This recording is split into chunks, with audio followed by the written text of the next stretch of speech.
Welcome to the DorkLair Collecting live stream.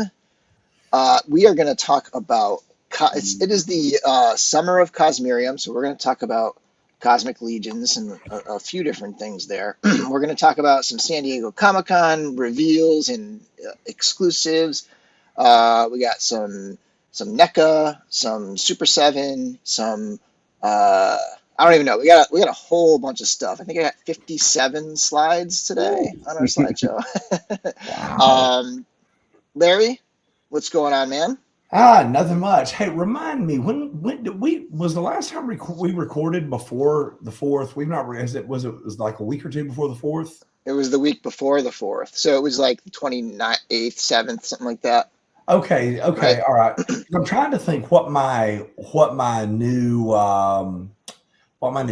pickups were. I've got this huge pile of loot sitting in Big Bad, and it's like, I think it's like 9 or 10 items, and all but 2 of them are Batman stuff. It's like 2 or 3 different McFarlane Batmans and a Mafex Batman and a Mafex Dark Knight Returns Batman on a horse and a Nightfall Batman. I was waiting for Bane to go through, and that just went through yesterday, so I'm going to hit ship. So hopefully next time we talk, I'll have a nice big bunch of new Batman stuff. And there were a couple Transformers pieces in there too, and a Mondo, the comic book version of Trapjaw. So yeah, I only picked up a couple of things this week. With wrestling, for me, it's Hulk Hogan and Triple H and Brock Lesnar are my all-time favorites. And, if I can find a Superstar Billy Graham figure.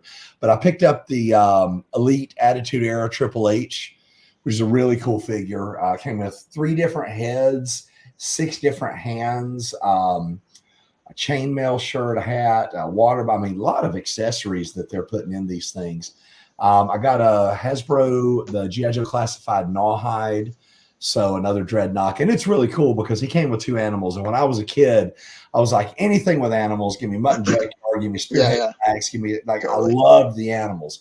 And so the original Gnawhide just came with his Warthog, Pork Belly. Well, this guy comes with 2, comes with Pork Belly and a monkey. It looks like evil, like psycho steroid Timon and Pumbaa. So that they're really cool. And the monkey is, it's just a slug. It's not posable, but that Warthog, just like Timber was and like Junkyard was, fully posable. So it was a nice little pack out. But this is my favorite thing I got over the past couple of weeks. Ooh.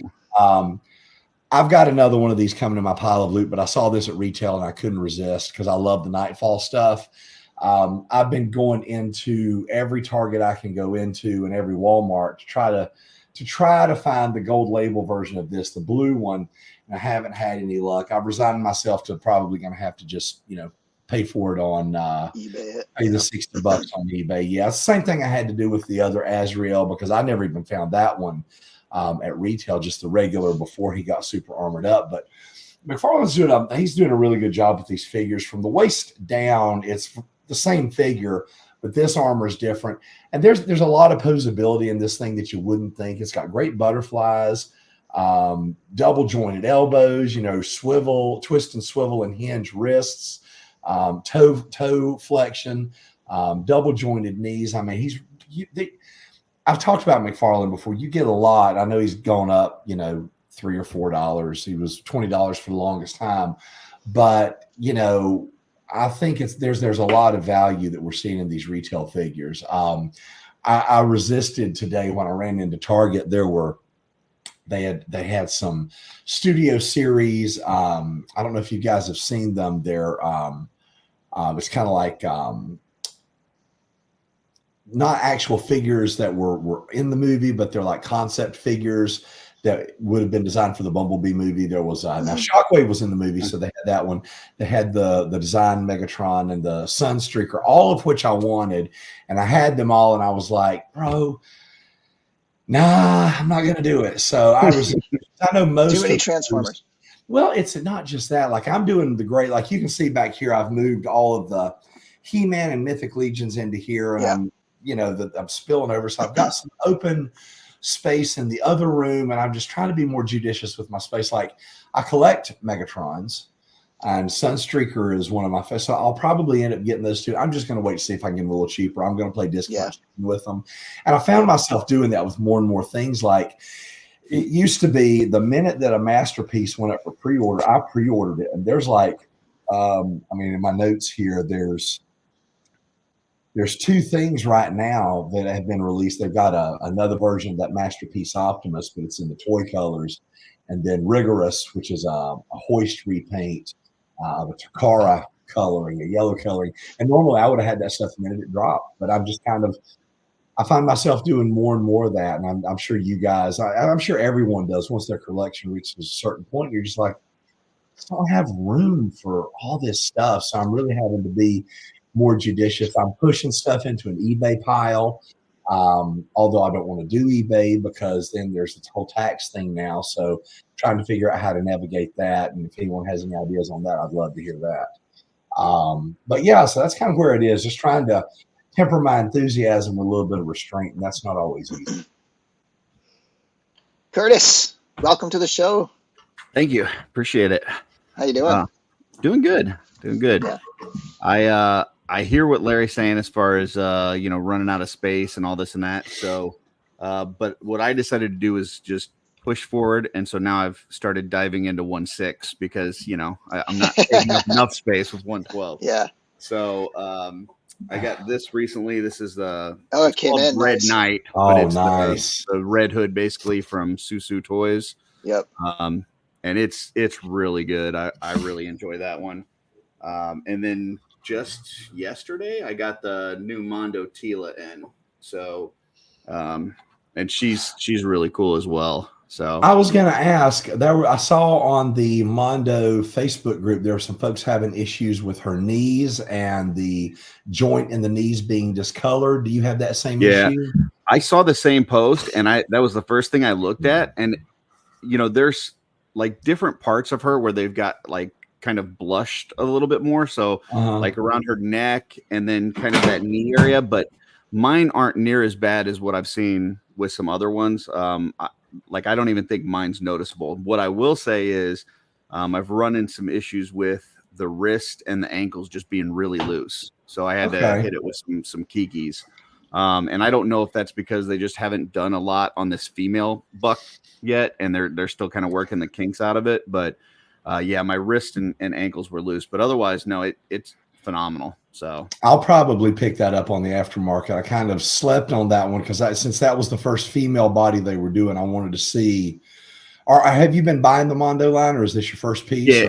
Yeah, I used to be all in on it, and then they just take up so much room. I had to start cutting. So like I had all the Matubis and everything, and I had to get rid of those. But I got most of the releases so far. I don't have the Panther because I'm waiting for the flocked one.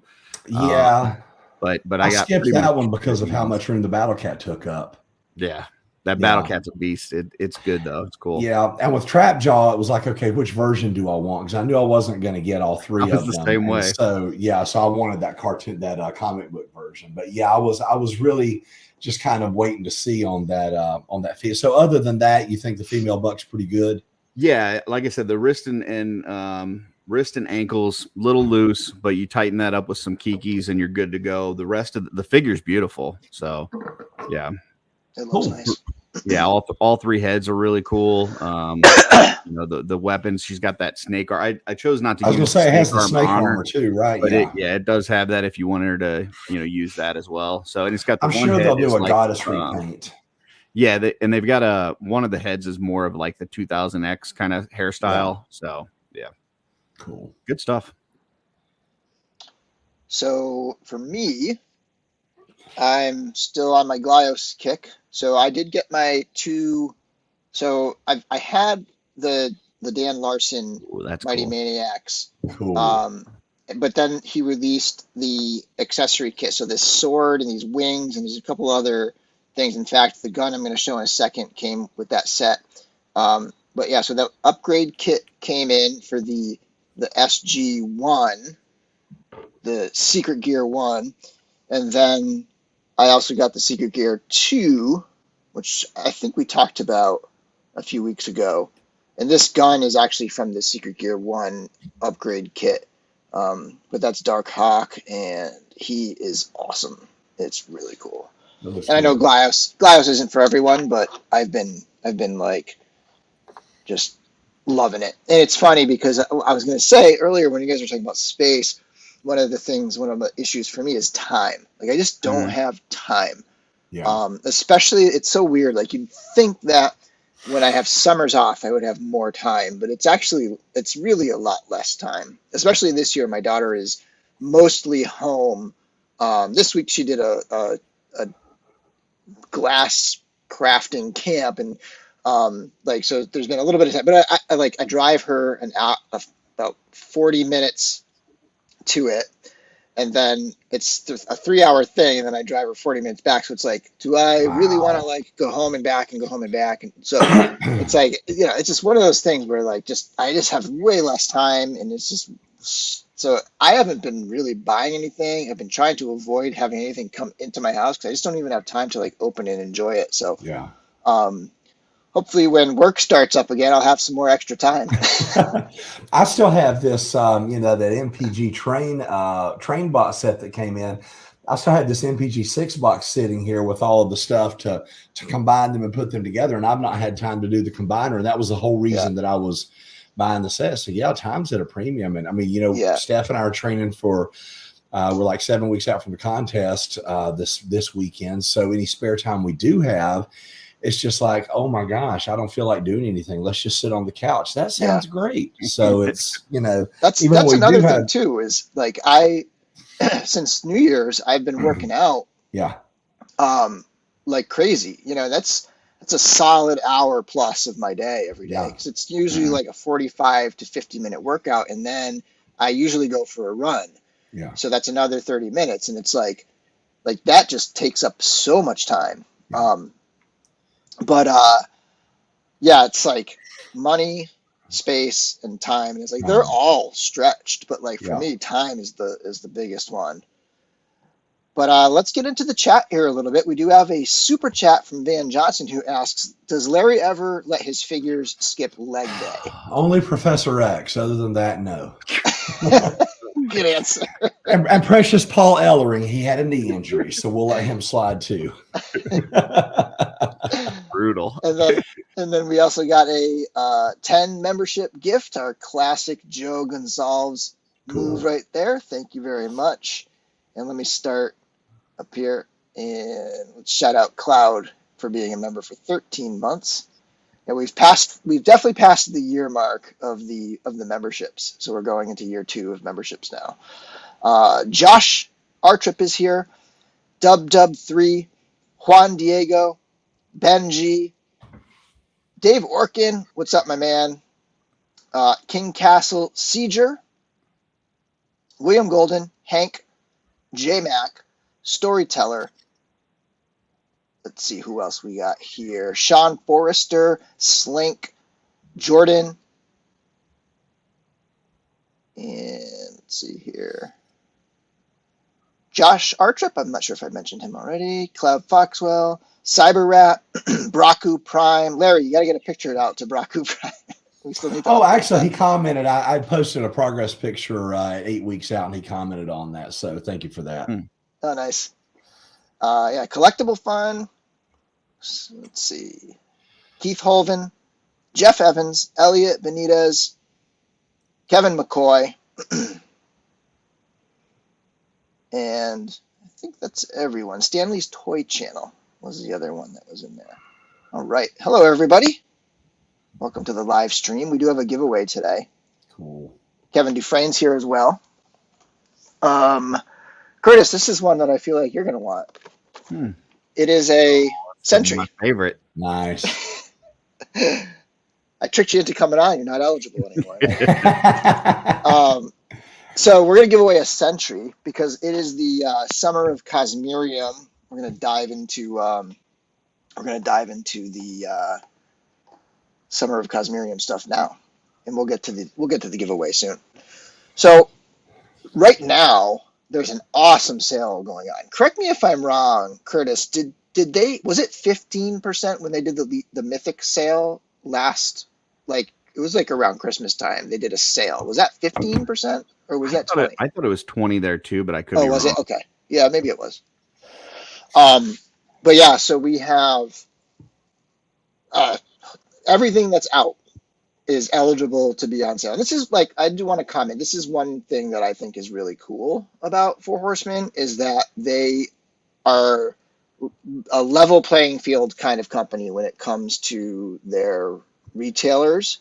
So they don't just let retailers, just drop prices and do clearance sales and stuff. They make sure that they give everybody the heads up and they say, hey, we're going to do a promotion, and we're going to, everybody has the option. They don't have to, but everybody has the option to run up to 20%, and they can do 15%. They can do whatever they want to do. But that's going on right now.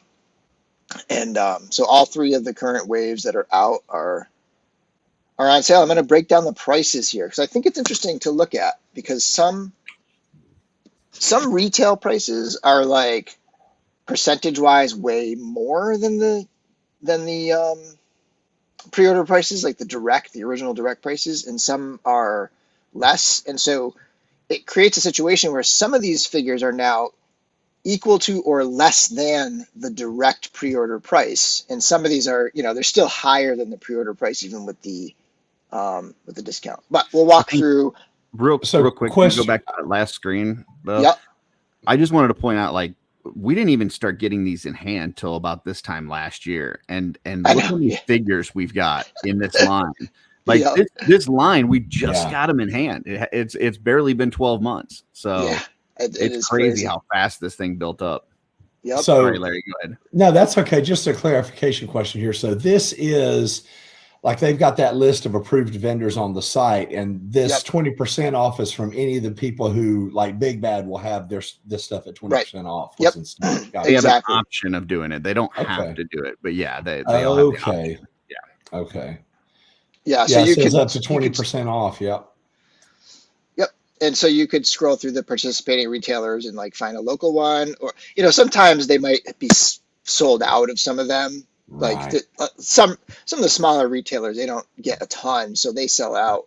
But I think they're all, when I got the prices, it was on Big Bad, and I want to say they were all still available on Big Bad. So there are probably quite a few places that still have most. Yeah, that's what it looks like here. And some places do, extra stuff with it as well. Like I know King Castle Siegers is there saying that Wolf King has some custom parts they're putting in with it. So, depending on the site and what kind of things they do with it, you may not only get the really cheap price, but you may get bonus stuff as well. So yeah, Wolf King is having a ton of fun with these, with their retailer side of things. Like, that is a great one to check out because there's just some neat pack-ins and just fun things going on there. So yeah, I'm going to walk through. So this kind of covers all of the different figures. And it kind of goes from I think, if I got it correctly, it goes from the lowest price all the way up to the highest price. So the first one is a Legion Builders, the direct price. And this is why I messaged you early, Curtis. The direct price was 25 and the retail is 45. So that's almost a double. Like, the Legion Builders are the toughest price when it comes to retail. So this is a good opportunity to get them for a little bit less, right? But they're still $11 more than that direct price was. And then the standard figures, $37, and the retail price is $50, and the sale is $40. So that's actually really close to the direct price, and that is in fact the con price on standard figures. So that's also that's a solid deal there. The brute scale figure, 47, 65, 53. And then here we get into like what I consider to be like the crazy values in these sales. The deluxe figures, so that would be like the Sphexians and Olek Thygar, the Volcatar version, like those two, there's 3 Sphexians and then Thygar. And so $48 there, and then the retail price is $60, and then the 20% off brings it back to $48. So those ones you have at the direct pricing. Gravekeeper is even better deal because that is $4 less than the direct pricing. So just kind of goes to show you that even at retail, like the Gravekeeper is like one of those ones where it's it's just a very like low percentage markup compared to some of the others where you're talking about almost 50% markup from the Legion builders to the standard retail price, whereas the Gravekeeper is, you know, I don't even know what that is, 1/6, right? Yeah. What would that be, 15% or something? And then the Ogre scale also less than the direct price right now. So 65 was the direct price. They retail for 80, and then the sale brings them down to 64. So the Ogre scale figures the dragons, the dragon scale type figure, Kragnar and Scourge. Those are also a nice value. And then Slog has that's a $40 markup.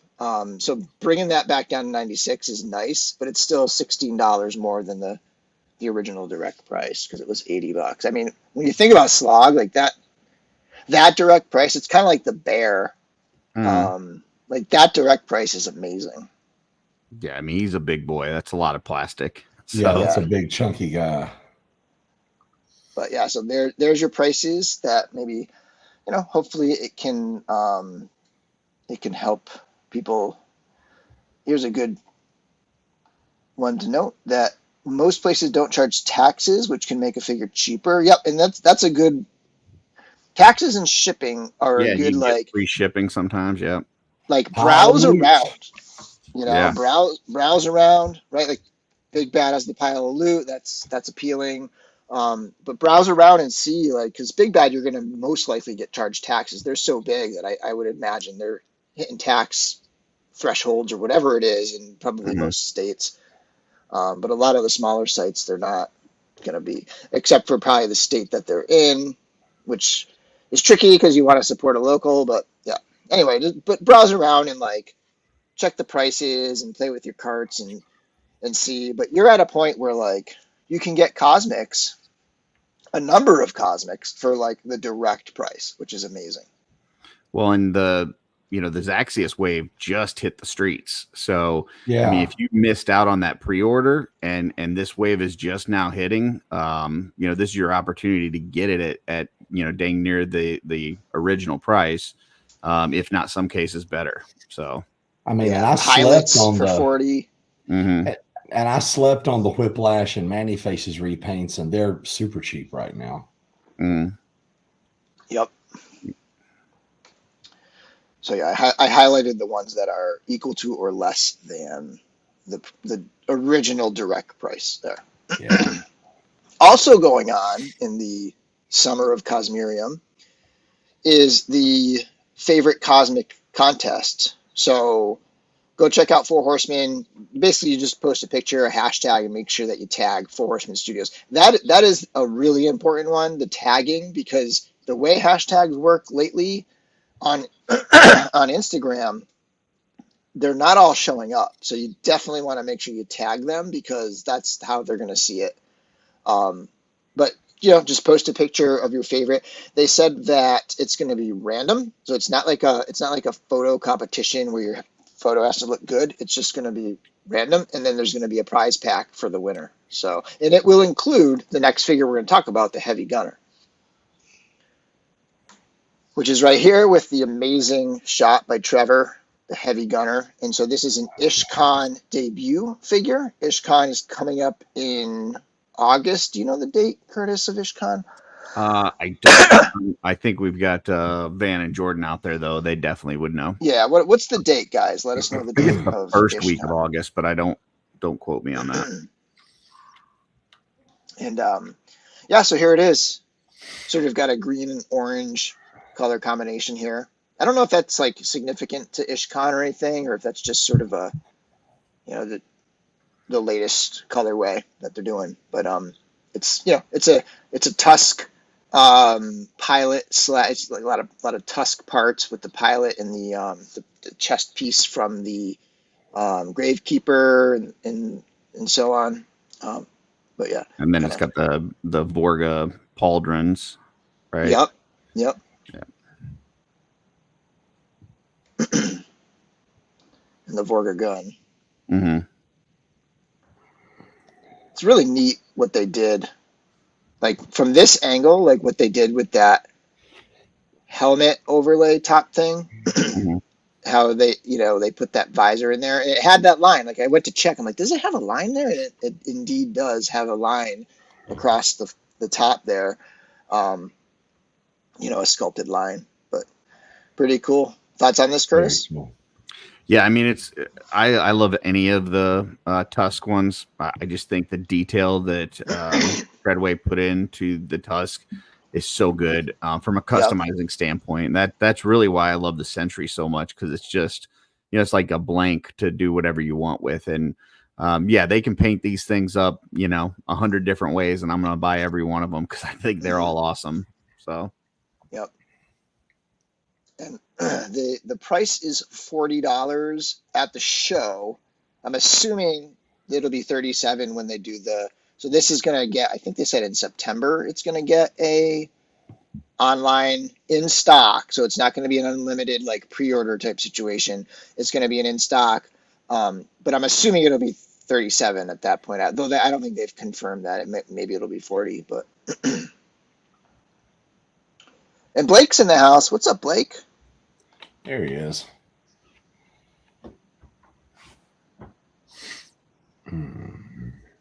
All right. And there's the, so without the chest and then with the helmet thing removed. And then there's all the accessories. It does have just the one head though, right? Yeah, I'm pretty sure it's just that one head. One head with the clip on top of it. Yeah. But still, you can put together 2 or 3 completely different looking figures with that. With the configurations. Oh yeah. I mean, with the chest piece, it's and the shoulder armor, there's a ton of options. Yeah. And then back, I had to throw Trevor's shot back in there one more time. It'd be a pretty easy Man at Arms homage if they want to do another Masters. Oh yeah, I didn't even think of that. Human head on there. Totally. You're there. You're already there. There you go. So it will be 37. Nice. I like that. One. Moon and Laser Blast not included. So. Damn it. The rocks that he's standing on, it must come with those, right? I'm assuming it will. So I'm going to order it on the assumption that it's going to come with those, and then we'll be good. Yeah. I always wondered when I'd watch those commercials as a kid where they got those cool looking backyards, because mine never looked anything like that. It's not right. Here's a question. I wonder if there'll be any other figures going up then as well. They usually don't post a single figure during a sale, except for, they do when it's figure obscura.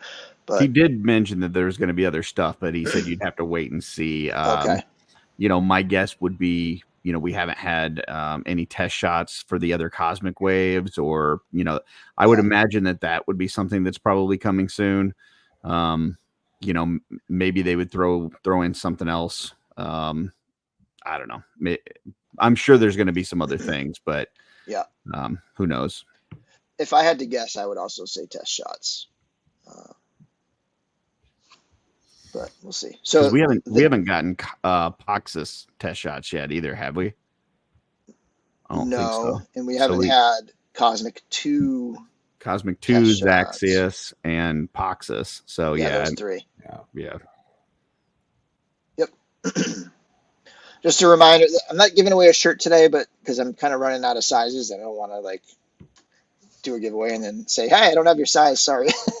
But I do have most sizes still available. Curtis rocking the brand. And again, shout out to everybody who has contributed to the super chats. Much appreciated. They make the giveaways possible, and we are giving away a Tusk Sentry tonight. And again, channel members also making that possible. So let's start the giveaway. So like I said before, we are doing a Tusk Sentry for the Summer of Cosmerium. And I'm going to put let me just set it up real quick. Which for that contest is my favorite cosmic, just FYI. Nice. Haven't got my picture yet, but that definitely is my one. I don't know if I have a favorite. Slog is really He's a meatball. He's a unique guy. He's really up there for me. So let me get this hashtag going. I hope I spelled it right.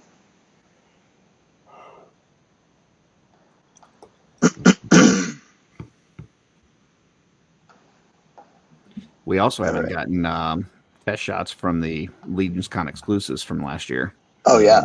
The Wall Tour and the, what was the other one? The, Vorgus too. Do you think they would do the reinforcements test shots too, or? I don't know.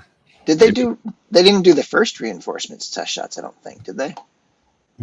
Oh, no, I don't think they did. They did the deluxe ones, but I don't think they did reinforcements. Right, yeah.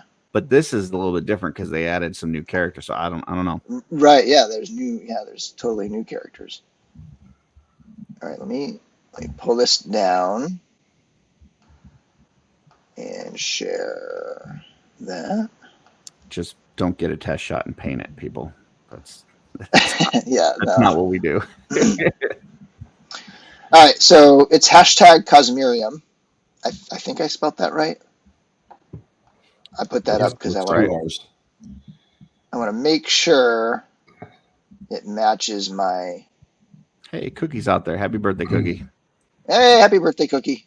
Cosmerium. Yeah, it matches my banner at the bottom. Okay. So I can pull this down and pull this back up.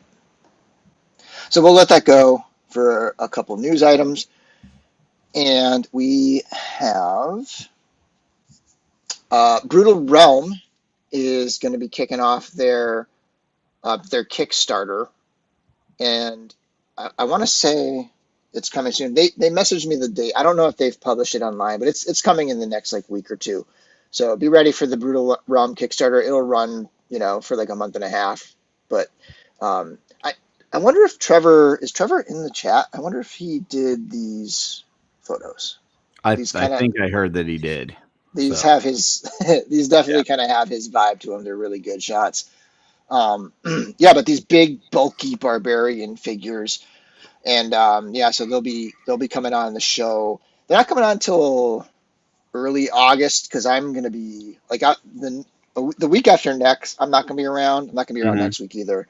So it's going to be a month till our next, full official Thursday episode. I may go live at another time or another day here or there at some point, but it's gonna be a little while because I'm jumping into vacation travel mode over the next couple of weeks. But yeah, Brutal Realm, go to Kickstarter, search up Brutal Realm, and then do the let me just pull the banner down for 1 second. I see it says 112. Do we know if it's more of the true 112 6-inch or towards the 7-inch? Do we know that? I'm not sure if I've seen comparison photos actually. Okay. Oh, you know what? D Amazing and Pixel Dan had a look at the prototype. So if anybody wants to find that, you could watch theirs. I'm sure they do. Actually, on the Instagram page, they've got a comparison pic with Savage Crucible. So you can see it looks almost exact same size as Savage Crucible. Okay, so 6.5 to 7 inches. Yeah. I would check out D Amazing's video too. I can guarantee he did a bunch of comparisons in there. This looks like something that would be at home next to your Masters Classics or Super 7 Thundercats. Yeah, definitely. Definitely that big bulky build. Yeah, I read that wrong when you first put it up. I thought it said 1.6, and I was like, oh Lord, now we want to stand next to Mondo, but I think this is a little bit more manageable. Yeah. But yeah, they look good. The designs look really good. I like them a lot. And then, you can click the notify me at launch, and that will help actually put in help support them if you click that, because it'll kind of boost the numbers of people who get notified. And I think it kind of within the algorithm inside Kickstarter, it helps them as well. But yeah. Cyberette says the two in the bottom right look like the Barbarian twin actors. I 100% agree. David, give me a David and Peter Paul action figure. I'll take it. Yeah. And other independent stuff, we have Creative Beast have their Sabertooth Tiger up now. So this is the retail release. I want to say it's different, right? Wasn't the Kickstarter one a beige, like a brown one, and then so this is the black one is going to be the retail maybe. Sure. But yeah, so $65. It's up on Big Bad Toy Store. Looks awesome. That's And 112. this is 1/12 scale. So usually their dinos are 1/18th. Yeah. Or maybe even other scales too, but like this one is indeed 1/12 scale. So a couple different head sculpts, and in fact a different neck piece, right? Like see that one's like fuzzed up with the anger, and then this one's like normal. Well, that's nice. And that's about the size of it next to a hand. But yeah, so $65. I didn't end up doing the Kickstarter, so I'm definitely gonna get this. I mean, that looks like a good mythic adjacent piece. So. Yeah. I can plop that right on my shelf with everything else that's just barbaric, sword and sorcery, whatever. Yeah, and there it is with like alternate paws and head and stuff.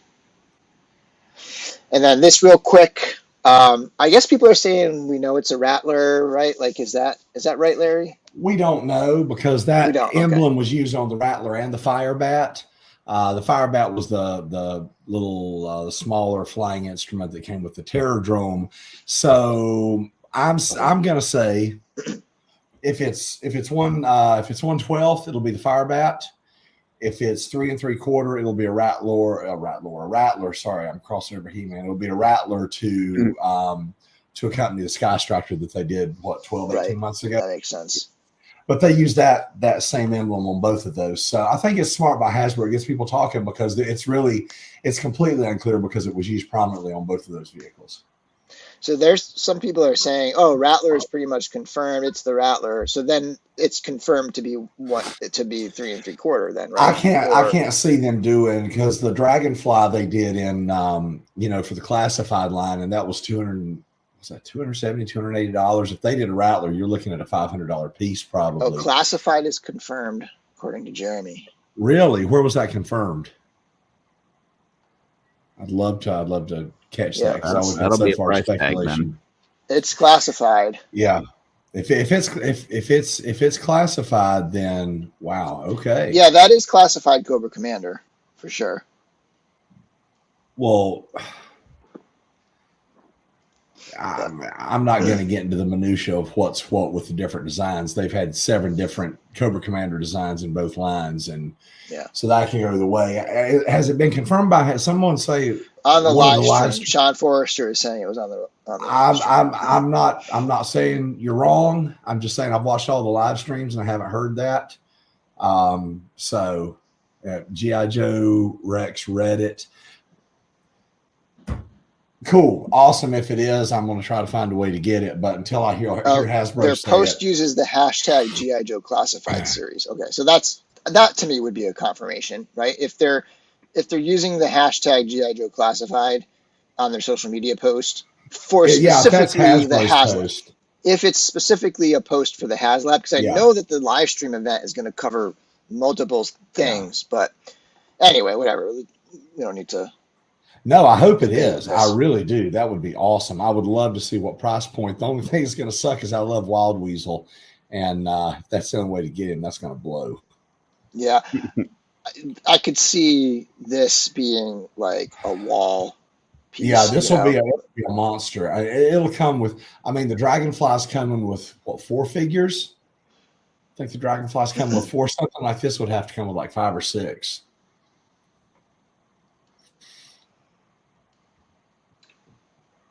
So revealed at SDCC. Well, this date is the 25th, so that would correspond with San Diego Comic-Con, right? Right, but the Sky Striker was a HasLab as well, and that was not classified. So just because they say it's a HasLab does not mean it's classified. That's all I'm saying. I've not heard Hasbro say it, so I'm not locking in. Wow. Have they turned O-Ring over to Super7? Yeah, Super7's doing a lot of O-Ring. Yep. Yeah. So we have Jazz here, MDLX Jazz. And that MDLX line just keeps on. I pre-ordered this the first day it went up. It's awesome. Yeah, I love it. I love it. I think the last one that dropped, the last new one that dropped was Starscream, and it was big. Like, it was bigger than the Megatron, which really surprised me. It was a big, chunky guy. And then there's Skywarp and Thundercracker have already been pre-ordered. They're coming out, and then there's a Sideswipe that's coming. So they're not just sticking there. So many of these lines, they do Prime, Megatron, Soundwave, Bumblebee, and then a bunch of repaints. That, 3-0 is doing a lot of different molds. They could retool the chest of this, for Blue Streak and for Prowl and for, I guess, for Smokescreen as well, that same type of style. But yeah, it looks like they're going to be going deep on this line, and I'm here for it. And the fact that they don't transform leaves reuse, a lot more option for reuse, I would say. I see. Yeah. I see on this one it says plastic and die cast. How much die cast is on these? It depends on the figure. Usually you've got some die cast in the feet and legs, so you've got a nice solid base. Mm-hmm. So it really helps between the swivel and hinge and the toe flexion, and then that nice heavy base. You can put them in just about any position, and then there'll be. It reminds me a lot of how the G1 toys were. There would be sometimes it seemed like it was randomly inserted throughout, but a lot of it in the base. Yeah. Okay. Yeah, these are not like the Iron Man figures, which are almost the Iron Man figures have to be like 80 or 90% die cast. These are probably the reverse of that. I would imagine. Yeah, I would say these are maybe 30% at the tops. But those Iron Man figures, it feels like you've got a lead bar in your hand. Yeah. Okay. I'm just checking the chats here a little. Bonnie's saying 40 to 60%. Maybe 30. It is cool looking. Yeah, they're great. They're absolutely. I mean, if you don't need your Transformers to transform, and you want some really cool looking stylized versions, because they've done, just with that Optimus Prime, they've done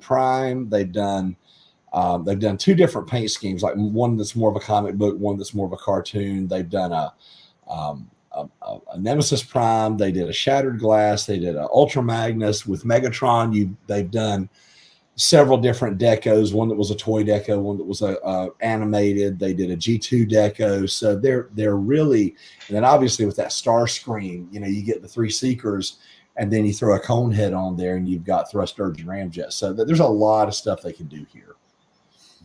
But if you don't, like I said, if you don't need your Transformers to transform, it's an awesome line.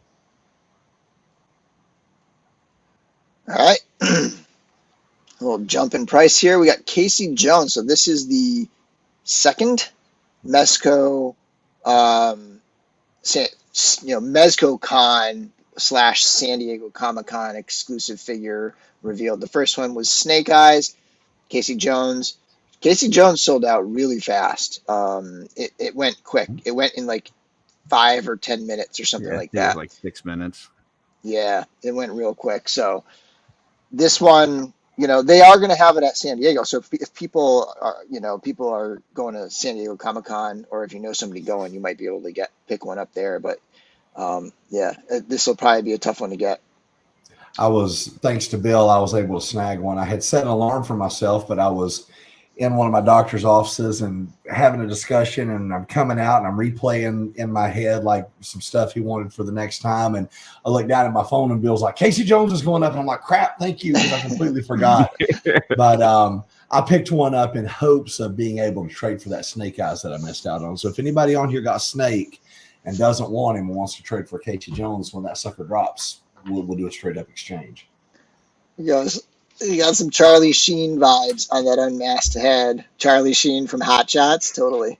Yeah. Like Rambo Charlie Sheen. Which I was watching that movie fairly recently, and it holds up. It is so damn funny. See, with the jean jacket though, I'm thinking the principal's office in Ferris Bueller. Yeah. That's true.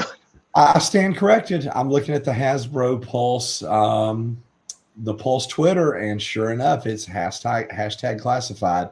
Son, I cannot wait to see what the price on this son of a gun is. It's going to be a monster. It's going to be a monster. It's going to be huge, yeah. It really is. It absolutely is. But I think this Casey Jones will go really well with those turtles. I think it's like, oh yeah, it's perfect for them. This is the first Mezco drop that I've actually gotten in on directly from Mezco. Oh, nice. Any luck on your turtle hunt lately? No, I'm hoping that if I get this and I put this with Donnie, that'll be enough for me, and I won't have to keep searching for the other 3 turtles. But yeah. Which Donatello did you get? I got the original Mezco Donatello, but I didn't get the other 3. So had someone I was trying to chase it down at a decent price, but it's really tough. Yeah. So I thought they might drop down a little bit once they, once the buzz wore off a little bit, con season, everybody's looking to sell. And then also they did the second release, but I guess not. I thought some more people would be piecing them out. But that doesn't seem to be the case. Right. Got all the sporting equipment he needs. Yeah, and he comes with his very own Play It Again Sports, doesn't he? Yeah, and I like that. It's cool how they're doing the hockey glove, right? Like how it's like, you have the overlay for the forearm, and the hand is the hand that I'm assuming that pops into the regular joint. Kind of a clever move. It's almost like a bracer and a fist. Yeah, and the golf bag looks cool. Looks like, that pleather stuff can kind of, sometimes go one way or the other. But I mean, the look of it is awesome. I'm sure it'll be good initially. We'll see if it holds up. And then moving into, I thought I had clumped all the turtle stuff together, but there's going to be more turtle stuff, so stay tuned for that. Let's do these Super7 comic figures, and then we'll finish up the giveaway. But we've got Kull and Conan based on the 70s comics. So this is like the longest delayed second wave ever, because they did the one, Conan #1 cover Conan, right? Like they did that, like it's got to be 4 years ago at this point, right? And now they're finally coming back to it. I'm gonna get these because I love all their Conan stuff, and it's on the outdated classics body. It's still that same body, but as long as those molds don't wear out, I think those things look great. I like the Conan. I think I'm gonna pick that one up. Yeah, I'm kind of on the fence about Kull because it's one of the ones that I just haven't gone back to. Like I've been on a huge Conan kick for years now, but I haven't really dived into Kull. Although it's funny because the current run of Conan, the last arc I think it just finished. Yeah, because issue 12 is 1 year now. The last arc, they actually were together. He like sort of traveled back in time or whatever, and they were on an adventure together. But yeah, so John Buscema art here. Like I don't know. I guess I didn't put the box art, but it's definitely Buscema stuff. I think this is from the cover of Kull #1, and I want to say that was also John Buscema. So pretty cool, comic-based Conans to finally have somebody to go with with Conan #1. Yeah. Yeah, Conan. I agree. Like the articulation needs like some of these. This body could still be updated with some articulation, but it is what it is. Talk about a whole new body, so hopefully this has better articulation. But they've got D&D line coming in Ultimates, and so this is the first one, Vecna, and it looks good. It's just a render, so like I'm probably not going to pre-order this. I do think I'll probably eventually get it, but I would like to see what it looks like as a full prototype before I actually place an order. But the render looks awesome. It really does. I'm at the point now where I can't buy anything Super 7 until I see people with them, the finished product in hand, and see a review, because you just don't know from start to finish what it's actually going to look like. Right. And like for me, it's like with this, I will probably pre-order at least Conan for sure. I'll probably end up ordering both. Who am I kidding? But like with this, I know what I'm getting. I'm getting the same body that every single one of the other Conan figures are, that all the classics figures were on. Like it's, you know, I know what I'm getting there, but this is something new. You never know. So yeah, I'm waiting.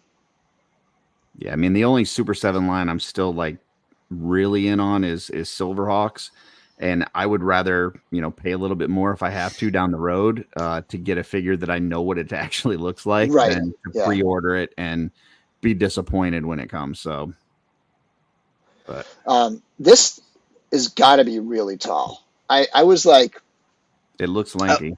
I was like trying to set up the thumbnail, and I was like, where's the scale here? Like, how can I like zooming in and out on the sizes on like this and like the Mythic Legions, because that's what I'm most familiar with, and I'm like, I have no clue. Like this thing's got to be, I think this is going to be like not 8 or 9 inches tall. It's, if I had to guess, because it's just, there's just not enough bulk there for it to be a 7-inch figure, I don't think.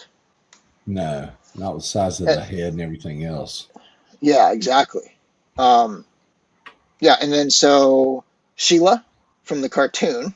This is the invisible version, and they had a couple other pictures of this figure too, although they only had one of Vecna. So the loadout here, and then the packaging. So I'm guessing like she's maybe further along and maybe sooner, or I don't know why they threw the packaging on there.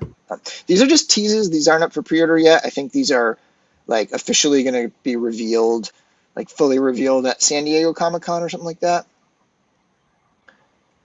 And then they're doing the Tiamat, which is insane. It's not going to be. Yeah, it's not going to be.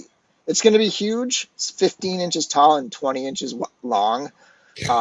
Not a lot of articulation, obviously. Like this is, you know, like a vinyl piece or whatever. But I remember that from the cartoon. That's pretty killer looking rendition. Yeah, they like this. This is going to make a lot of people happy, I think, that just want something really cool from that cartoon. Is it just the legs and then the heads, or do we think the necks move at all? I doubt the necks. Well, that one on the left is in a weird position. Like, see how it has like a kink in the neck? Yeah, it almost looks like it's a bendy wire thing in it. Yeah, I wonder. That would be interesting. This could be expensive. Like the way they price some of their stuff, this could be like, they're not bashful about asking for a lot of money. Exactly. They really aren't. I mean, that's part of the reason I don't have more stuff. Like I really love the way some of the G.I. Joe stuff looked, but I'm not paying that for it, you know, especially with some of the issues that they've had. So, you know, it's hit and miss. Like my Thundercat stuff has been for the most part pretty great. But then, you know, kind of like what Curtis said, when it comes to some of this other stuff, I really need to wait until I see who has what in hand and what the feedback is before I want to spend the money. But yeah, of these three, this is the one I'm interested in. Yeah. Vecna. And I, you know, it's definitely going to depend on how it comes out in the end. This is reaction. This is reaction. Interesting. I guess that would make sense. It would make sense based on the size-wise, the scale. Yeah, maybe that's. I thought they said ultimates for some reason. Well, if that, then that's going to be like a 4 POA and maybe a bendy set of bendy necks. Yeah, but it makes sense. Like the, like the style of it makes sense if it is reaction, and hopefully that'll bring down the price a little bit. Though this is still gigantic. I don't know, man. Well, they charge like $20 for the little 3 3/4 reaction figures. Yeah, I don't know how much that's going to bring the price down. They are expensive. Anyway, Super 7.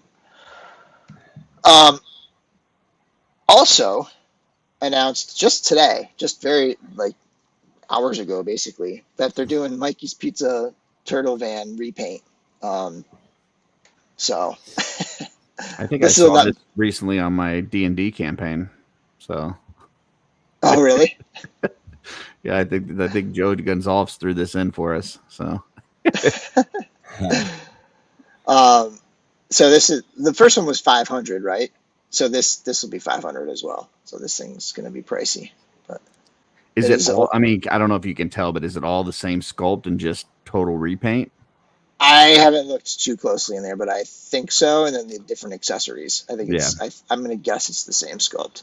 Maybe like they did something different with the wheels to get the pizza in there or whatever. But there's the blowout. Maybe the pizza's just covers hubcaps, pizza hubcaps on the wheels. Nice. That's a cool view. It's a cool. Yeah, I like that exploded view. Yeah, that's a cool. Yeah.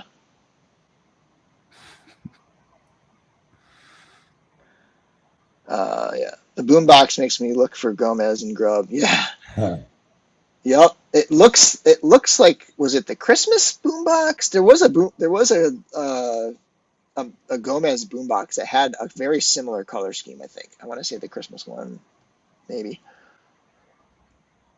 All right, so in the box, I mean, it looks like a pizza box. It looks like a classic Italian pizza. All right, so I keep forgetting, I want to make sure that we do the giveaway. So just as a reminder, I put the banner back up. We're going to do this giveaway in just a moment. In fact, let's pull this up. We got 46 entries, giving away a Tusk Sentry so that we can make Curtis jealous. Nah, like you don't have 50 of them already. We got quite a few. All right. So last call on the giveaway. Let's see who will win. And I should be able to ship that out tomorrow. I actually have a pretty quiet day tomorrow. And so I should have a little bit of time. I'm hoping to clean this room a little bit. Like I need to organize. Like I need the time to organize. I'm drowning in mess. I just shove everything into a closet, and every time I open it, it threatens to take over the world. It just falls down like a cartoon. Awful.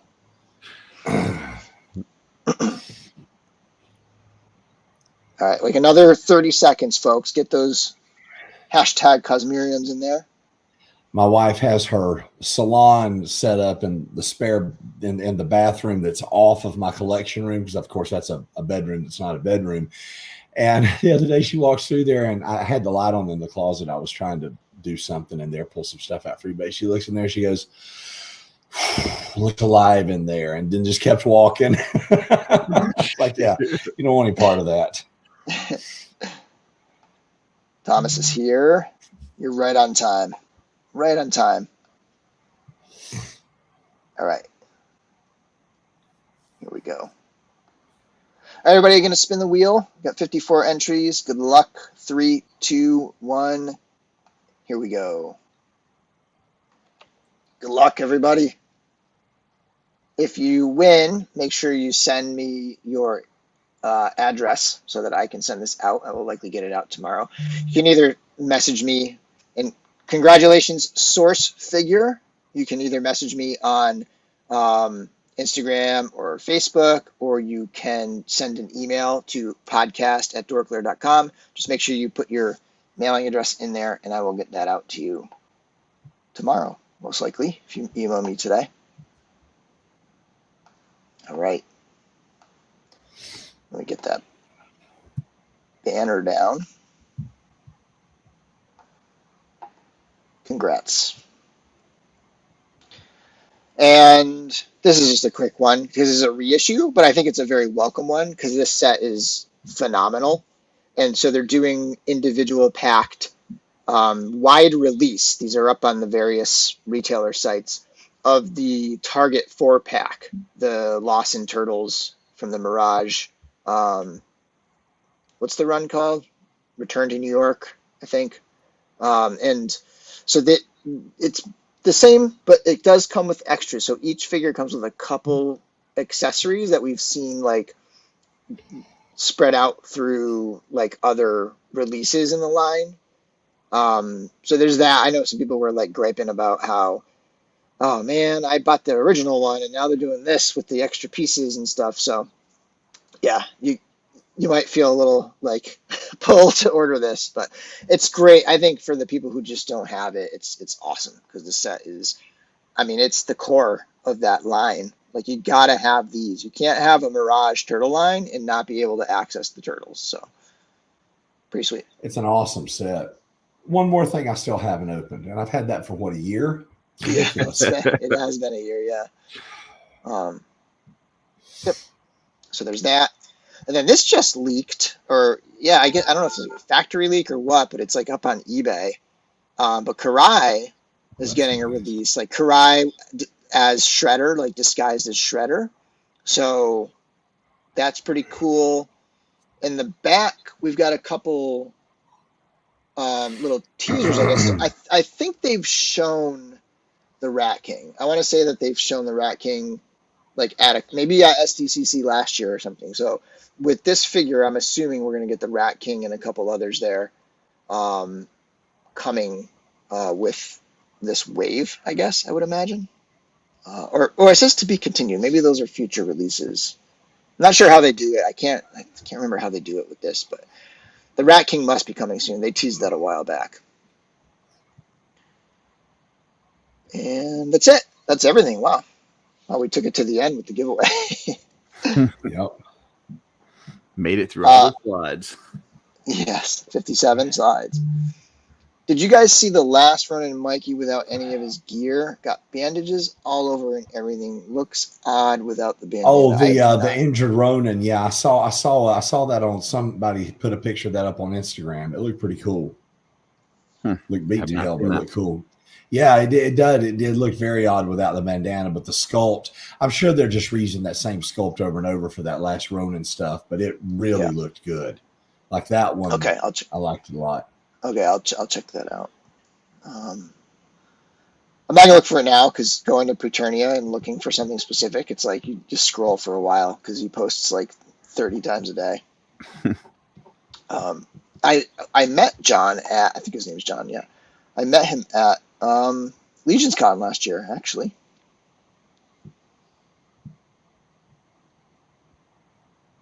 That last Ronin accessory set as well. Okay, so there's more than just this that were shown, I guess. But there were lots of last Ronin drops today on NECA. Oh yeah. So then they had another one of the like ninja bots, right? From last Ronin as well. I think so. Yeah. Yeah, I kind of caught a little bit at the tail end of like getting this stuff together. Yeah. But so did they officially reveal Karai or no? I didn't see anything official. Okay. And just kind of checking the chat here at the end. Yeah, on the NECA official, the very first Instagram post is that Michelangelo that he was talking about. So you don't even have to dig for it. It's right there at the top of NECA's Instagram page. Boy, that is pretty freaking cool looking. Kind of creepy too. Oh, okay. Kind of looks like a bald-headed Incredible Hulk cosplaying as a turtle. I almost want that. I've not bought any of these, but it looks really good. I do think like. And then that robot. They got to start working on the pegs. You know, they got to do pegless. So let me. Oh, pinless. You mean the joints? Pinless, yeah. Yeah. Let me share. Yeah, there are more and more lines doing that, and it really helps the aesthetic. Wait, let me go over here. I don't know if it's just the lack of bandana, but his head looks really small. It looks tiny. I think that's what it is. I mean, plus that's a pretty Herculean body. That's a. Yeah. I mean, you can tell he's the last turtle because he's taken all four of them's testosterone. He upped the dose, I think. I like the different faces, like the one where he's got his fist balled up, and I really like that. That's so cool looking. You know what this face reminds me of right here? The way his expression looks. What's that? Billy Butcher. Just look at that expression. expression. It does. Diabolical. Yes. And And I'm mostly caught up on that. Like, I've actually been watching my shows, and I'm watching 3 shows right now, and I'm like mostly caught up. We're gonna let the boys run the full season and then binge it all at once on the weekend. Yeah. I think I'm gonna do the same. And Steph isn't into Game of Thrones, so I've been watching House of the Dragon on Monday mornings while I do my cardio. It's so funny because my freaking mom's into it, right? So every Monday morning I get up, there's a text waiting for me. Did you watch House of the Dragon last night? I'm like, no, I have to watch it during my cardio, and don't tell me anything yet. But it's really cool because it gives us like something to have a conversation about other than just regular everyday crap. It's really cool. It's been I love it. It's so funny. Like I'll watch an episode and then I'm immediately like back in the book, like going back through, and I'm just like, just the lore and all of it. It's I am. Did you ever listen to any of the podcasts from those guys that I sent you? I haven't. No. If anybody wants a good podcast to accompany that, the guys that's Bald Move, and it's just House of the Dragon. It's House of the Dragon podcast, and they are awesome. They do like they do on Monday morning, they do a quick 30-minute instant reaction. Then on Wednesday, they do like a 2-hour deep dive, and then on either Thursday or Friday, they have listener responses, and then they have so they do, and then they also have book versus in the off season they do show versus book. So last year, for each of the 10 episodes, they did okay. Like when spoiler alert for season 1, episode 1, when Viserys' wife dies in childbirth, they made that like a 5, 6, 7 minute scene. And Bill, you've read it. It's like 2 sentences in the book. Right. But they talk about that and where they flesh things out, where they change things around. And it's I'm so impressed with this show. I love it so much. Yeah. And I think it's nice because there was some large chunks of Game of Thrones show that were not written, and I think that like really the last challenged 4 seasons. I think that really challenged. Yeah, it completely messed it up. And George Martin's going to die before he finishes those. I know. The dude looks like he's got one foot, on a myocardial infarction and the other one on a banana peel. I don't have any confidence in that dude making it to finish these books, and it's sad because it's awesome. We went over this last time, right, where we talked about about his whole thing with being a Hollywood writer, right? Was that? I don't know. Maybe. When did I talk about since that? then? I don't know. But like, basically, he was a Hollywood writer in the 80s. And he had these big grand shows he wanted to do, and they wouldn't greenlight them. So he had all these ideas and all this stories. So he was like, screw it, I'm just going to write it as a book. I'm just going to do, and that's how he started with Game of Thrones in that series in the 90s. And right. Well, then that started in like 96 or something was when the first one came out. Yeah. Yep.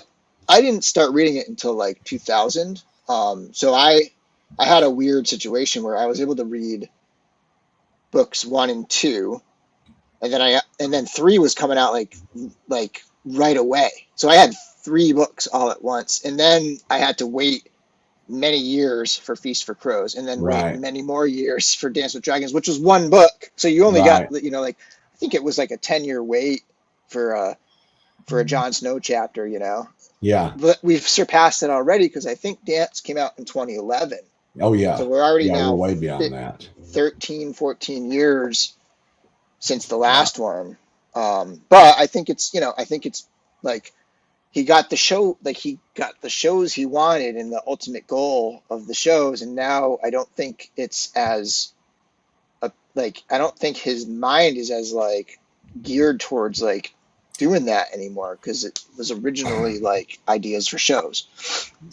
It's a shame too, because when the what were the guys' names that were the showrunners? The Double D's, Benioff and Wise. David Benioff and DB Wise. The Double D's is what they called them on that podcast. When they had the books to go by, you could see in the stories, okay, they have a guiding light. They know where they're going. And they had cut out some things like Lady Stoneheart and, different things like that. But it was going and it was great. And then you can tell when they stopped having the novels and started having the, George basically, here's an outline. You could really tell with the fall off of the quality. And I think about, you were talking about having these big grand plans for a TV show. The first one that I ever remember and I found this out after the fact, that was planned, laid out. This is a finite story that I'm going to tell. J. Michael Straczynski did Babylon 5. Right. When that story started, he said, this is what I want. This is what it's going to be. And when it's done, it's done. And that's what he did. And I think he created a really great template that I don't think that show gets the credit it deserves, both artistically and as something that would create a template for a lot of what we see now. Yeah. Sean Forrester, I started reading the series before I had kids. Now I have one in college and another in school. I don't think I'll ever see it finished. Yeah.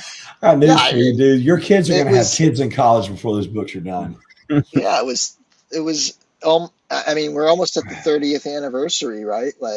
So 2006 would be the 30th anniversary of the start of the series. It's crazy. I need to watch Babylon 5. I'm gonna go back and watch that. I have never, I watched a few here and there, but I never got into it. So I'm gonna go back and watch it at some point. I need to do the same. I'm on a Stargate kick right now. I've been watching all the Stargate. Oh, those are so good. I love those. Yeah. I'll tell you guys something else. For anyone that is a Babylon 5 fantasy, a couple of them in the chat. If you like Babylon 5, if you like J. Michael Straczynski's writing style, and you like comic books, and you want to see something that was kind of the boys before the boys were the boys, read Rising Stars. He wrote it in the late 90s, early 2000s. It was it was either 21 or 24 issues. It was it's like 3, 7, or 8 issue arcs, or maybe it was 3 12 issue arcs. But it was the same thing. He said, I'm going to write this. I'm writing the story. It's going to be finite. This is what it's going to be. And he created a bunch of characters. And yeah, if you like Straczynski, and you like comic books, pick up a Rising Star trade and you will be very happy. Nice. And his Amazing Spider-Man run was fantastic. Although everyone since then has taken the whole totem notion and not known what to do with it. So they've completely effed it up, just like the current Batman writer has, the Batman of Zen or Aura. I think there are certain things that authors should be allowed to create and no one else should be allowed to touch because they just ruin it. Sorry, that's my soapbox for today. Thomas, the Hedge Knight is awesome. So that whole that series of novellas is really good. So yeah, the Night of the Seven Kingdoms is fantastic, and that's going to be a show as well. I believe that's already in production, or maybe it's coming out kind of soonish. And I really wish, after seeing how good the CGI on these dragons look and what real writers, real talented writers, not people who work for Disney, can do with a $200 million budget, I would love to see the Dragonlance books get made into something. Yeah. I would love that, especially seeing what Game of Thrones has done, House of the Dragon's done. Kevin, I have not read Wild Cards. That's another one that I've always meant to go back into, but it was always sort of oh man, there's so many of these. And was that a comic set, or was that comics or novels? I'm not familiar. I'm not sure if they did comics, but it was a series of they were co-written sort of superhero type characters, but it was a series of books. And I want to say that I think it was co-written, but I'm not entirely sure. Is it medieval? Is it science fiction? No, it's modern. I think it's modern day superheroes. Okay. X-Men type stuff. Kevin can explain it a little better than me. Yeah. Wheel of Time is another one that I want to go back in. I've been reading Elric, actually. I've been picking up they've been redoing collected editions of Elric. And so I've been actually kind of going into that a little bit. So it was an anthology series. Okay. It was edited by Martin and various writers, right? Or co-written or something. I did read Fever Dream. So the one, and I have a couple collections of Martin's short stories that, and I think it includes some novellas that I've read some of those. But I have read Fever Dream, which is his vampire story. George Martin did a vampire story? Yep. Oh, wow. I bet that. Oh, yeah. He was all over the place. Science fiction, fantasy. Like, fantasy came later, but he was science fiction, horror. Like, yep. He was, you know, a classic, like, 70s sci-fi writer. Huh. Martin's short stories. Huh. He's been doing Jiminy Glick again lately, and it's like, my God, I'm all over that. I love Jiminy Glick. I did not appreciate that back in the day when it first got. I thought it was just stupid. It was like the first time I watched Austin Powers. I thought it was the dumbest thing I'd ever seen, and then I watched it one night after a few beers and not enough sleep, and I was like, "Oh, I'm an idiot. This is hilarious." Glick is the same way. He's hilarious. It is so damn funny. Oh my God. That's fun. Did I ever tell you that I had a student named Austin Powers? Really? And he was born like a year before Austin Powers, like the movie came out. Poor kid. So I bet he grew up his whole life.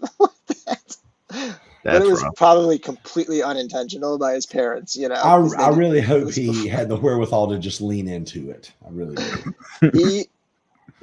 He was fine. That's awesome.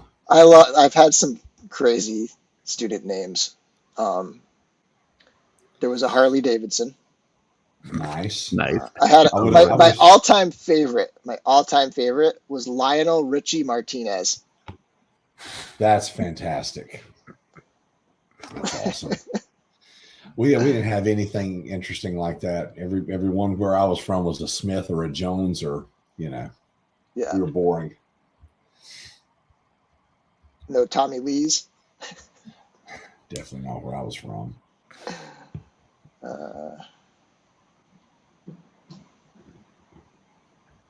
Did he finish the short stories, or were they short because he didn't finish them? He had a massive career of writing before he started Game of Thrones, and Game of Thrones is his only like big, like, epic series. Like everything else was small and contained. That's why I feel so good about this House of the Dragon, because the story's been written, it's done. Yeah, I think there's supposed to be a part 2 book of it, like the second half of the Targaryen dynasty, eventually. That'd be but I also feel like that's, you know, again, it's like it's manageable, it's contained, it's, you know, he's already sort of written all that. He knows where that ends. It ends with Jaime's sword sticking out of the Mad King's chest. We know where we're going. Exactly. Yeah. Yeah, we need to start a little like side chat or something about like a Babylon 5 rewatch and get a bunch of people to rewatch it. And me to watch it for my first time. Where is that streaming? I'm sure it's streaming somewhere. Yeah. Oh, I'm sure it is. That's kind of how I've been with the Stargate, because I never watched it, and it's like Lynn LaGuardia, it's his favorite series. So like I'm watching, he keeps asking me like where I'm at, and then he'll watch the episode, like rewatch it ahead of me to know where I'm at and kind of talk to me about it. That was one of the. So I actually didn't watch it when it was on, but that was probably the first Netflix show that I ever watched, if I remember correctly. Probably in 08, 09, somewhere in there. Like, I remember it was like my treadmill show, and I watched Stargate SG-1. I don't think I got through all the seasons, but I watched a ton of that. But on like when Netflix was like streaming Netflix was brand new. So Deep Space Nine forever. Oh God, are we going to get into the debate now? Heck, I remember Netflix when you had to mail away for it.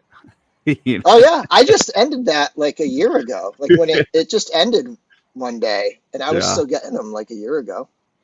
So Babylon 5 looks like it's free on Tubi. It's paid for by the episode everywhere else, or you can go on Amazon and get all 5 seasons on Blu-ray for like $70. Are you looking at Just Watch? Yeah. Just Watch is like the best. If anybody has never heard of Just Watch, it's this website that it's justwatch.com, I think. And it's like this website that shows you where, if you like put a show in, it'll show you where it's streaming, where it's paid. Oh, no, I just Googled it. Yeah, that's what I usually do. I usually Google the name and where is it streaming, and it comes up with. Yeah, I just asked Google where's Babylon 5 streaming. So you can watch it on Tubi for free, but that would be with commercials. But if you're watching, that's. I spent my whole childhood watching shows with commercials. Dude, I pay for apps now and they have commercials in them. So yeah, that sucks. I hate that. But dude, Paramount Plus can kiss my butt. Those guys suck. Yeah, Amazon Prime started giving me commercials, and I don't know if there's a way to I would pay the extra money to not. I don't even extra option. Okay. Yeah, it is. I got an email on it when they started doing it. It's like an extra $3 or $4 a month to not have. Shoot, I need to look into that because it's like Amazon Prime. It's like Amazon Prime Plus, Amazon Prime this, Amazon Prime poker in your rear end. I don't know. Yeah, I was like, I thought Prime was the upgrade. I need Prime squared. You don't even always get free shipping now, so I don't know what the benefit is. Yeah. That is nonsense. Yeah. Physical media fading away. I'm still holding to it. I still buy DVDs. Yep. If there's something I love, I buy physical media. I buy the DVD or Blu-ray if it's something that I want to keep, because it'll come with a digital code. Because just because you buy something, here's an example on iTunes. What was the band that Jimmy Page and Coverdale Page? They have a couple of songs that I love that I bought when you were buying them for $2 a piece on Apple Music, and now they're not on my iTunes because they're not available in this region. So if you don't own the physical media, you don't own shit. You don't own anything. Yeah, I still buy CDs. Yep. I do buy some records, but my turntable setup, I need to move it. It's not in a great spot. I don't even own a turntable, but I have a bunch of vinyl just because I love the way it sounds. I love the crackles and the pops. I don't think you can replace that. Yeah, I mean, it's if you have a decent system, it sounds really good. But yeah, I mostly buy CDs these days. In terms of when I buy music, I do have my YouTube Premium that I stream music with, because that's still for some reason it's like $15 for everyone else, but it's still only $8 a month for me for YouTube Premium. So I still rock that. Yeah. But yeah, I'm very much grasping to my physical Blu-rays. Now it's not even Blu-ray. What is it? 4K. 4K, yeah. I buy whatever the most updated thing, and I still have a DVD player. I still have a Blu-ray player. I have a 4K player. I've got all the adapters. I have a VCR because I've still got some stuff I've still got some stuff on videotape, and I know eventually that stuff will demagnetize and turn to dust, but until it does, I have it if I want it. One thing that records do is it's like the classic album experience where your CDs to some extent as well, but with a record and you're flipping it, you get the A, B side, you get the full experience of the record. You get it the way the artist intended you to listen to it. Yeah, and one of the things I'm attention span or whatever, when I'm doing streaming stuff, I'm always jumping around or whatever, but when I buy a CD, I am so much more likely to just put it in, usually in my car, and just let it play 3 or 4 times through, all the way through. I love when you get to that point where you're on your third time and you're recognizing and you're starting to get into the album, and the song ends and the next one comes on and you're anticipating that next song. That's something that gets lost with digital a lot of times, I think. Well, and the songs that you may not have listened to normally because they were on the B side or whatever. Like if you're if you're just buying individual songs or something, you're not catching those ones that maybe you wouldn't have heard otherwise. Yeah, much more immersive. Yeah, that's a good way to put it. I'll never forget, like, buying singles before the record came out and then buying it again. Like, I remember before Use Your Illusion came out, and I had the T2 tape, and I had my Walkman that would play in reverse. It would like continuously play the tape. You didn't have to flip it over, kind of thing. And it would be Civil War and You Could Be Mine, just like back and forth, just the two songs for like an entire summer. Like that's like I would just listen to that thing endlessly until Use Your Illusion came out a couple months later or whatever. 1 and 2. That was those still hold up to this day. Yeah, they're not every single song is a hit, but it's pretty packed. It's a bunch of bangers. It's a bunch of bangers.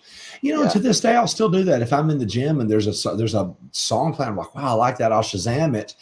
And I'll go, onto my iTunes. I'll go to the album and I will go and I'll scan through every song on the album. And more than once I found, okay, well, I'm definitely going to download the one that I was listening to, but then I'll find 3 or 4 others like, man, I never would have known these existed.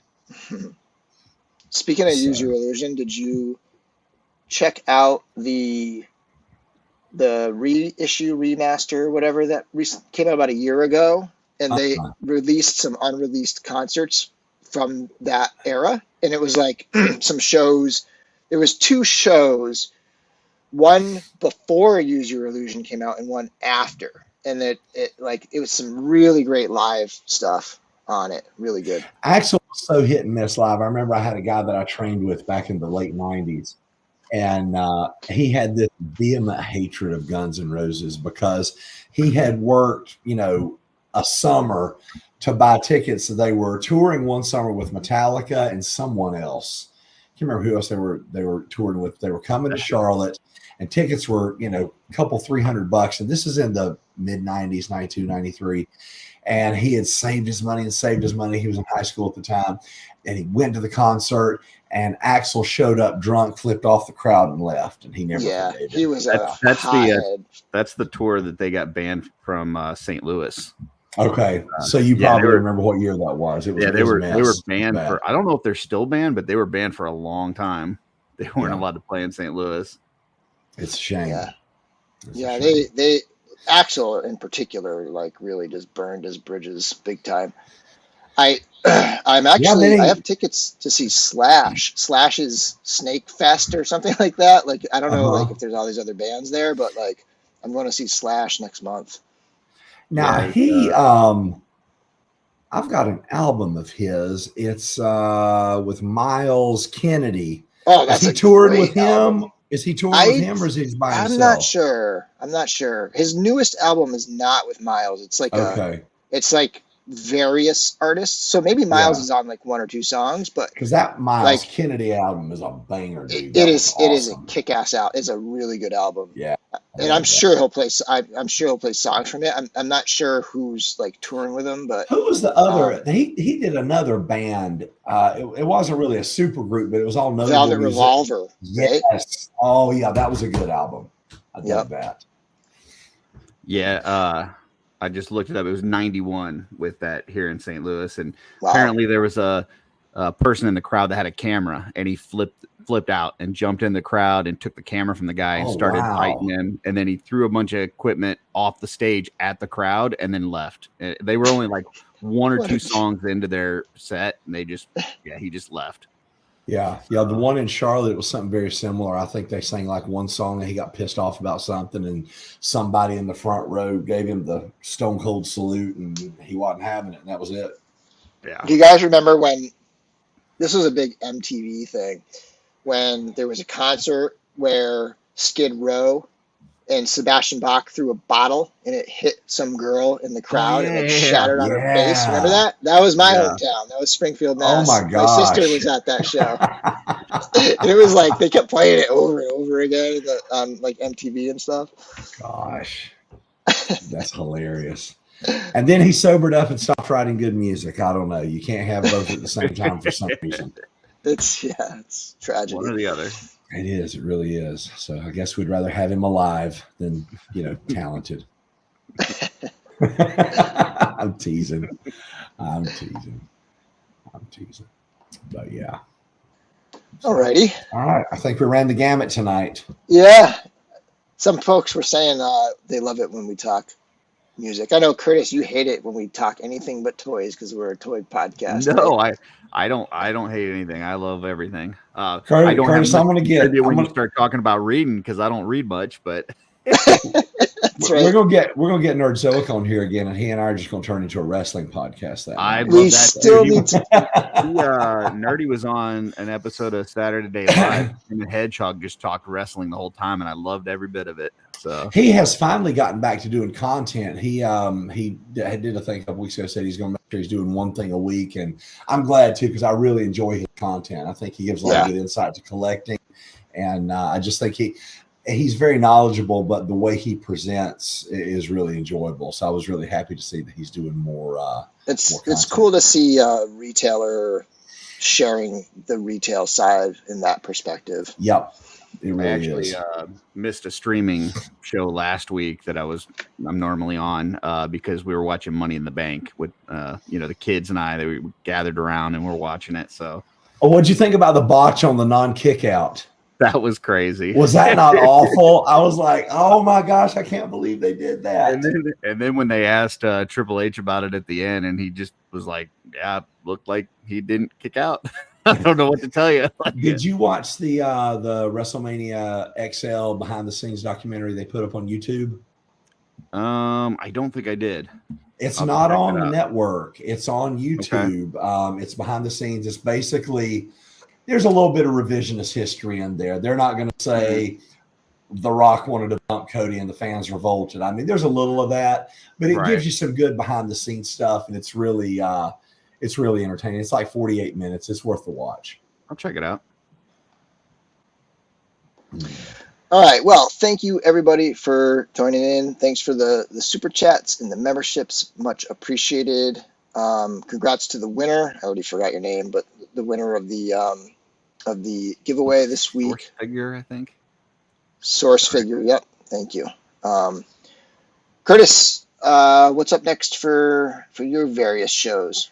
Well, the big one is tomorrow we got Let's Go Off-World. We're doing one of the like Choose Your Adventure books. I don't know if you guys remember that when you were a kid. Oh yeah, for sure. Nice. Yeah, Dooch found a Batman one that's a Choose Your Adventure. Cool. And so we're gonna go through it and make the choices and kind of see how that goes. So that should be a lot of fun. Nice. And then on that channel, we're also doing a D&D campaign right now with Trevor Williams, Nate Strong, myself, Jesse Arnold, and then our DM is Joe Gonzalez. So that's been a lot of fun. I've never played D&D before, and so are you loving it?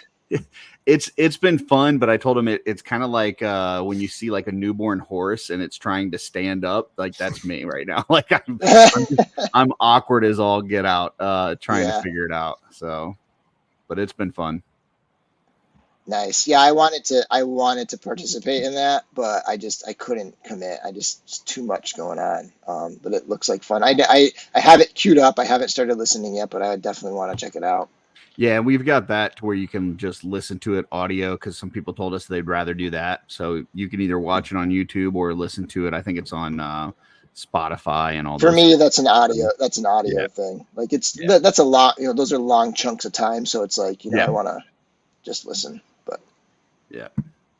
Alrighty. So we're gonna be. Sorry. Go ahead. I was just saying it's been fun. Yeah. So we're gonna be it's like. It might be close to a month before our next Thursday night one.